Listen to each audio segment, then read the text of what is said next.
आप सभी साथियों को मेरा नमस्कार। दोस्तों, आप जानते हैं कि 6 मार्च को शिक्षकों के अंतर जनपदीय पारस्परिक स्थानांतरण के संबंध में पहले ही आदेश जारी हो चुका है और इंतजार था जनपद के अंदर पारस्परिक स्थानांतरण के आदेश की। तो वो आदेश आ चुका है, अपनी स्क्रीन पर आप देख पा रहे हैं। सचिव उत्तर प्रदेश बेसिक शिक्षा परिषद प्रयागराज श्री सुरेंद्र कुमार तिवारी जी का यह आदेश है और यह आदेश समस्त जिला बेसिक शिक्षा अधिकारी उत्तर प्रदेश के लिए दिया गया है। इस आदेश के डेट की बात करें तो 12/3/2025 यानी कल के डेट में आदेश जारी हुआ है। आदेश के विषय की बात करें तो शैक्षिक सत्र 2024-25 में बेसिक शिक्षा परिषद के अधीन संचालित विद्यालयों में कार्यरत शिक्षक शिक्षिका के अंतर जनपदीय पारस्परिक स्थानांतरण अर्थात जनपद के अंदर म्यूचुअल ट्रांसफर के संदर्भ में ये आदेश जारी किया गया है। दोस्तों, इस आदेश में समय सारणी भी दी गई है, क्या शर्तें हैं वो भी दी गई हैं। तो आइए डिटेल में इस आदेश को देख लेते हैं। दोस्तों, इस संदर्भ में 27 दिसंबर 2024 को जो आदेश जारी किया गया था उसी आदेश का यहाँ संदर्भ ग्रहण करने की बात की जा रही है, जिसके द्वारा शैक्षिक सत्र 2024-25 में बेसिक शिक्षा परिषद के अधीन संचालित विद्यालयों में कार्यरत शिक्षक शिक्षिका के अंतर जनपदीय पारस्परिक स्थानांतरण के संबंध में नीति निर्गत की गई है।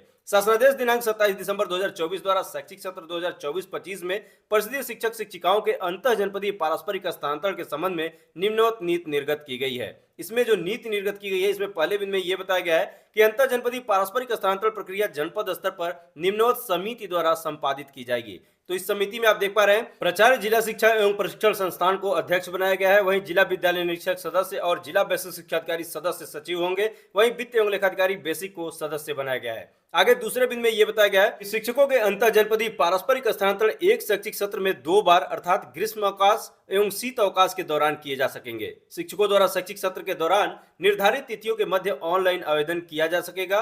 शैक्षिक सत्र गतिमान रहने के दौरान शिक्षकों के स्थानांतरण की कार्यवाही किसी भी दशा में नहीं की जाएगी। तो दोस्तों, इस प्रकार से इस बिंदु में पूरी तरह से ये चीज स्पष्ट की गई है कि एक शैक्षिक सत्र में 2 बार ही शिक्षकों के स्थानांतरण किए जाएंगे, एक तो जाड़े की छुट्टियों में और एक गर्मियों की छुट्टियों में। तो ऐसे में यहाँ पे ये चीज भी बताई गई है कि गतिमान शैक्षिक सत्र में कोई भी स्थानांतरण नहीं किया जाएगा। हाँ, इस बीच में जो डेट निर्धारित किया जाएगा उस डेट के दौरान ऑनलाइन आवेदन की प्रक्रिया चलती रहेगी, लेकिन जो स्थानांतरण की कार्यवाही है वो ग्रीष्म अवकाश या फिर शीतावकाश में ही होने वाला है।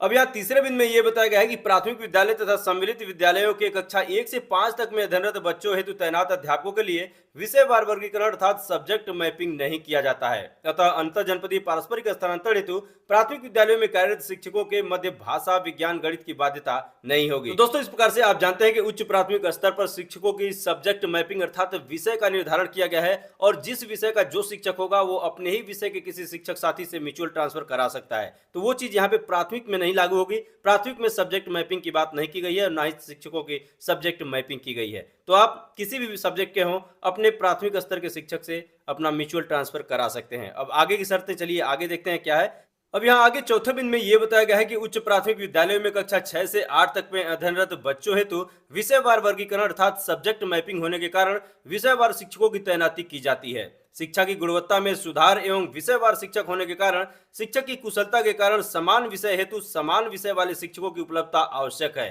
अतः उच्च प्राथमिक, आइए नेक्स्ट पेज पे चलते हैं।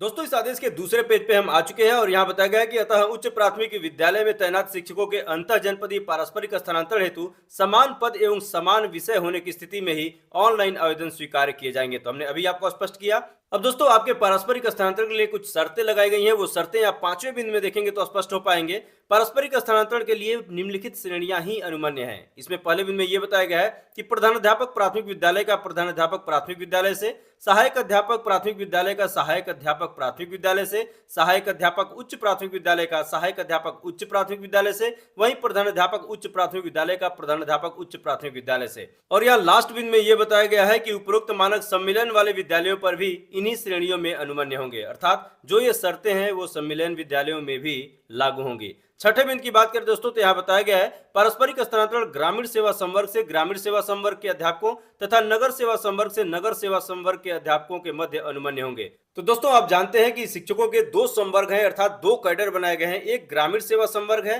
और दूसरा नगर सेवा संवर्ग है। तो ऐसे में जब आप म्यूचुअल साथी अपना चुनेंगे, यदि आप ग्रामीण सेवा संवर्ग में हैं तो अपने म्यूचुअल साथी को ग्रामीण सेवा संवर्ग से ही चुनेंगे। नगर सेवा संवर्ग में है तो आप नगर सेवा संवर्ग के ही शिक्षक साथी को चुनेंगे। ऐसे में अगर आप ग्रामीण से नगर और नगर से ग्रामीण चुनते हैं तो ऐसे में आपका म्यूचुअल ट्रांसफर नहीं हो पाएगा। तो इसका आप विशेष ध्यान रखेंगे। अगले 7वें बिंदु में बताया गया है कि ऐसे अध्यापक अध्यापिका जिनके विरुद्ध अनुशासनात्मक कार्यवाही गतिमान हो उनके अंतर जनपदीय पारस्परिक स्थानांतरण की स्थिति में अनुशासनात्मक कार्यवाही समाप्त होने के बाद ही एक साथ कार्यमुक्त कार्यभार ग्रहण कराने की कार्यवाही की जाएगी। 8वें बिंदु में बताया गया है अंतर जनपदीय पारस्परिक स्थानांतरण स्कूल से स्कूल होगा। अर्थात कहने का मतलब यह है कि जिस विद्यालय से आप अपने साथी के विद्यालय में जाएंगे तो वो साथी भी आपके विद्यालय में आपकी जगह पे आएंगे, यानी कि जनपद स्तर पे आपको ज्वाइन नहीं करना है बल्कि एक दूसरे के विद्यालय में डायरेक्ट आपको ज्वाइन करना है। क्लियर। 9वें बिंदु की बात करें तो यहाँ पे एनआईसी द्वारा विकसित वेबसाइट पर अंतर जनपदीय पारस्परिक स्थानांतरण हेतु इच्छुक शिक्षकों के लिए आवेदन के पूर्व उनके संपूर्ण विवरण को भरने हेतु एक प्रपत्र विकसित किया जाएगा जिसे अन्य शिक्षक भी देख सकेंगे, ताकि शिक्षक आपस में एक दूसरे के विवरण के आधार पर भली भांति परिचित हो सके तथा अपना सही आवेदन कर सकें। तो दोस्तों निश्चित रूप से एक दूसरे के बारे में आप पहले ही विवरण देख लेंगे तो आपको आवेदन करने में काफी आसानी हो जाएगी। 10वें बिंदु में यह बताया गया है कि अंतर जनपदीय पारस्परिक स्थानांतरण हेतु इच्छुक शिक्षकों द्वारा आपसी विचार विमर्श से हुई सहमति के फलस्वरूप दोनों शिक्षकों के आवेदन पत्र संबंधी पात्रता अपात्रता के संबंध में संबंधित विकास खंड के खंड शिक्षा अधिकारी द्वारा सत्यापन के उपरांत आख्यात जिला बेसिक शिक्षा अधिकारी को अग्रसारित करेंगे। जनपद पर गठित समिति द्वारा संस्तुत किए जाने के पश्चात पोर्टल के माध्यम से ऑनलाइन स्थानांतरण आदेश निर्गत किए जा सकेंगे। 11वें बिंदु की बात करते हैं, यहाँ बताया गया है एक बार स्थानांतरण हो जाने के उपरांत किसी भी शिक्षक को अपना आवेदन वापस लेने की अनुमति नहीं दी जाएगी। अर्थात एक बार आवेदन आप कर देंगे तो आप अपना आवेदन पत्र वापस नहीं ले सकते हैं। 12वें बिंदु में यह बताया गया है कि अंतर जनपदीय पारस्परिक स्थानांतरण के फलस्वरूप स्थानांतरित शिक्षकों को समान अवधि में एक दूसरे के कार्यस्थल पर कार्यमुक्त या तैनाती आदेश जारी करने की कार्यवाही संबंधित खंड शिक्षा अधिकारियों द्वारा अनिवार्य रूप से की जाएगी। 13वें बिंदु में बताया गया है कि अंतर जनपदीय पारस्परिक स्थानांतरण हेतु दोनों शिक्षकों को आपसी सहमति का शपथ पत्र अनिवार्य रूप से संबंधित जिला बेसिक शिक्षा अधिकारी के कार्यालय में पोर्टल पर ऑनलाइन आवेदन करने की तिथि से 7 दिनों के अंदर प्रस्तुत किया जाना होगा। शपथ पत्र में इस आशय का उल्लेख किया जाएगा कि संबंधित शिक्षक के विरुद्ध कोई विभागीय जांच या कार्यवाही गतिमान नहीं है तथा वेतन का नियमित रूप से भुगतान किया जा रहा है, अनिवार्य रूप से प्रस्तुत करना होगा। तो दोस्तों इस प्रकार से इस बिंदु में पूरी तरह से यह स्पष्ट किया गया है कि जिस शिक्षक साथी के साथ आप अपना म्यूचुअल ट्रांसफर ले रहे हैं उसकी आपसी सहमति, आप दोनों की जो आपसी सहमति है उसका एक शपथ पत्र बनवाना होगा और उस शपथ पत्र में आपको यह भी स्पष्ट करना होगा कि आपके विरुद्ध कोई विभागीय कार्यवाही या जांच गतिमान नहीं है, नियमित रूप से वेतन भुगतान किया जा रहा है। ये जो बिंदु दिया गया है इसको भी आप उसमें समाहित करेंगे और आवेदन की जो तिथि है उसके 7 दिनों के अंदर ही अपने जिला बेसिक शिक्षा अधिकारी कार्यालय में भी आपको जमा करना होगा। तो इसके लिए अनिवार्यता इसमें बताई गई है। आइए इस आदेश के अगले पेज पे चलते हैं।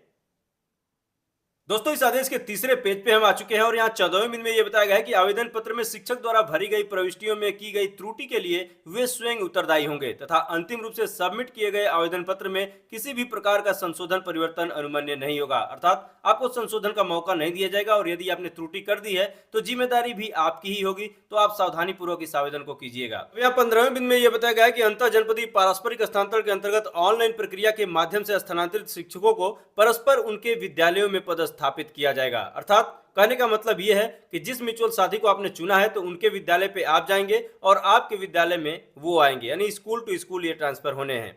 यहाँ पे 16वें बिंदु बताया गया है कि अंतर जनपदीय पारस्परिक स्थानांतरण के फलस्वरूप स्थानांतरित होने वाले शिक्षकों को प्रत्येक दशा में आदेश निर्गत होने के 7 कार्य दिवस के अंदर विद्यालय में अनिवार्य रूप से कार्यभार ग्रहण करना होगा। अर्थात आदेश के 7 दिनों के अंदर ही आपको कार्यभार ग्रहण करना होगा अगले विद्यालय में। 17वें बिंदु में बताया गया है कि शिक्षकों द्वारा ऑनलाइन आवेदन एनआईसी द्वारा विकसित पोर्टल पर अंतर जनपदीय पारस्परिक स्थानांतरण मॉड्यूल के अंतर्गत ही स्वीकार किए जाएंगे। मैनुअल आवेदन पत्र अर्थात रजिस्टर्ड स्पीड पोस्ट कोरियर दस्ती आदि स्वीकार्य नहीं किए जाएंगे। तो दोस्तों स्पष्ट है कि पारस्परिक स्थानांतरण के लिए सिर्फ ऑनलाइन आवेदन ही स्वीकार यहाँ किया जाएगा। 18वें बिंदु की बात करें तो यहाँ बताया गया है अंतर जनपदीय पारस्परिक स्थानांतरण की कार्यवाही निम्नवत समय सारणी के अनुसार संपादित की जाएगी। तो यहाँ पे प्रक्रिया क्या होने वाली है वो चीज यहाँ दी गई है और वहीं निर्धारित तिथि इसके लिए क्या रखी गई है वो चीज यहाँ दी गई है। तो आइए एक एक करके देख लेते हैं। यहाँ पे पहले बिंदु की बात करते हैं, यहाँ बताया गया है कि राज्य परियोजना कार्यालय द्वारा डाटा राष्ट्रीय सूचना विज्ञान केंद्र द्वारा उपलब्ध कराया जाना, इसके लिए आज से यानी कि 13 मार्च से और 25 मार्च तक की समयावधि रखी गई है। इस बीच में ये कार्य पूर्ण करना है। वहीं दूसरे बिंदु की बात करें तो यहाँ बताया गया है पारस्परिक स्थानांतरण हेतु ऑनलाइन रजिस्ट्रेशन की तिथि, इसके लिए 2/4/2025 से 11/4/2025 तक आप ऑनलाइन रजिस्ट्रेशन का कार्य कर सकते हैं। वहां तीसरे बिंदु की बात करें तो शिक्षक द्वारा किए गए ऑनलाइन आवेदन पत्र का प्रिंट आउट संबंधित जिला बेसिक शिक्षा अधिकारी कार्यालय में जमा किया जाना, इसके लिए 15 अप्रैल 2025 तक का समय दिया गया है। यानी कि आवेदन करने के बाद 11 तारीख को आपका समय सीमा समाप्त हो रहा है। 15 तारीख तक अपने आवेदन का प्रिंट आउट हार्ड कॉपी में आप बेसिक शिक्षा अधिकारी कार्यालय में जमा करेंगे। चौथे बिंदु की बात करें दोस्तों तो यहाँ बताया गया है आवेदन की पात्रता अपात्रता के संबंध में जिला बेसिक शिक्षा अधिकारी द्वारा संबंधित विकासखंड के खंड शिक्षा अधिकारी को सत्यापन हेतु आवेदन पत्र उपलब्ध कराए जाने की अवधि इसके लिए 16 अप्रैल 2025 से 20 अप्रैल 2025 तक की समय सीमा रखी गई है। वही पांचवें बिंदु की बात करें तो जिला बेसिक शिक्षा अधिकारी द्वारा सत्यापन कराए जाने के उपरांत जिला स्तरीय समिति की बैठक संस्तुति किए जाने की कार्यवाही किया जाना, इसके लिए 21 अप्रैल से लेके और 23 अप्रैल तक की समय सीमा निर्धारित की गई है। वही छठे बिंदु की बात करें तो इसमें बताया गया है कि शिक्षकों द्वारा अंतर जनपदीय पारस्परिक स्थानांतरण संबंधी किसी भी प्रकार की आपत्ति जिला स्तरीय समिति के समक्ष प्रस्तुत किया जाना, इसके लिए 24 अप्रैल से लेकर और 30 अप्रैल तक का समय दिया गया है। इसके बाद दोस्तों सातवें बिंदु में बताया गया है जिला स्तरीय समिति द्वारा आपत्तियों को निराकरण करते हुए डाटा को अंतिम रूप से संस्तुति किया जाना, इसके लिए 1 मई 2025 से 5 मई 2025 तक का समय सीमा रखा गया है। तो दोस्तों आइए अगले पेज पे चलते हैं। उसके पहले एक ही रिक्वेस्ट है, अभी तक मेरे चैनल को सब्सक्राइब नहीं किया तो इस चैनल को अभी सब्सक्राइब कर लीजिए, क्योंकि यहाँ से आपको विभागीय खबरें मिलती रहेंगी। आइए दोस्तों अगले पेज पे चलते हैं। दोस्तों इस आदेश के अगले पेज पे आ चुके हैं, जो कि इस आदेश का लास्ट पेज है, और यहाँ 8वें बिंदु में यह बताया गया है कि शिक्षक शिक्षिका द्वारा आपसी सहमति से ओटीपी के माध्यम से जोड़ा अर्थात पेयर बनाए जाने की कार्यवाही किया जाना, इसके लिए 6/5/2025 यानी 6 मई से और 15 मई तक की समय सीमा रखी गई है। वहीं स्थानांतरण आदेश निर्गत किए जाने की जो तिथि निर्धारित की गई है वो 18 मई 2025 निर्धारित की गई है। और अगले बिंदु में यह बताया गया है कि पारस्परिक अंतर जनपदीय स्थानांतरण हेतु आहर्य पाए गए शिक्षकों को कार्यमुक्त या कार्यभार ग्रहण कराया जाना, इसके लिए ग्रीष्मावकाश का समय रखा गया है। तो ऐसे में दोस्तों 18 तारीख को आपके स्थानांतरण आदेश निर्गत हो जाएंगे और जो गर्मी की छुट्टियां होंगी उन छुट्टियों में आपको कार्यमुक्त और कार्यभार ग्रहण भी कराया जाएगा। तो ऐसे में दोस्तों यहाँ पे ये कार्यक्रम है आपके पारस्परिक स्थानांतरण की। आगे बताया गया है सत्यापन हेतु शिक्षकों द्वारा उपलब्ध कराए गए अभिलेखों के फर्जी कूटरचित पाए जाने पर संबंधित शिक्षक के विरुद्ध नियमानुसार विधिक कार्यवाही की जाएगी। प्रेरणा पोर्टल या मानव संपदा पोर्टल पर 7 दिवस के अंदर स्थानांतरित शिक्षकों के विवरण को अपडेट किया जाएगा। कृपया उपरोक्तानुसार कार्यवाही करने का कष्ट करें। बहुत सुरेंद्र कुमार तिवारी, सचिव, उत्तर प्रदेश बेसिक शिक्षा परिषद प्रयागराज। तो दोस्तों इस प्रकार से इस आदेश के माध्यम से आपने देखा कि आपके पारस्परिक स्थानांतरण अर्थात म्यूचुअल ट्रांसफर की शर्त क्या होगी और उसके लिए समय सारणी क्या होगी। यदि समय से सारे कार्य होते हैं तो निश्चित रूप से इन गर्मियों की छुट्टियों में आपका पारस्परिक स्थानांतरण अवश्य हो जाएगा। अभी तक आपने इस चैनल को सब्सक्राइब नहीं किया तो इस वीडियो के नीचे लिखे सब्सक्राइब बटन को प्रेस करके इस चैनल को अभी सब्सक्राइब कर लीजिए, क्योंकि आपके विभाग की खबरें यहां से टाइम टू टाइम मिलती रहेंगी। मिलते हैं दोस्तों नेक्स्ट वीडियो में, तब तक के लिए नमस्कार।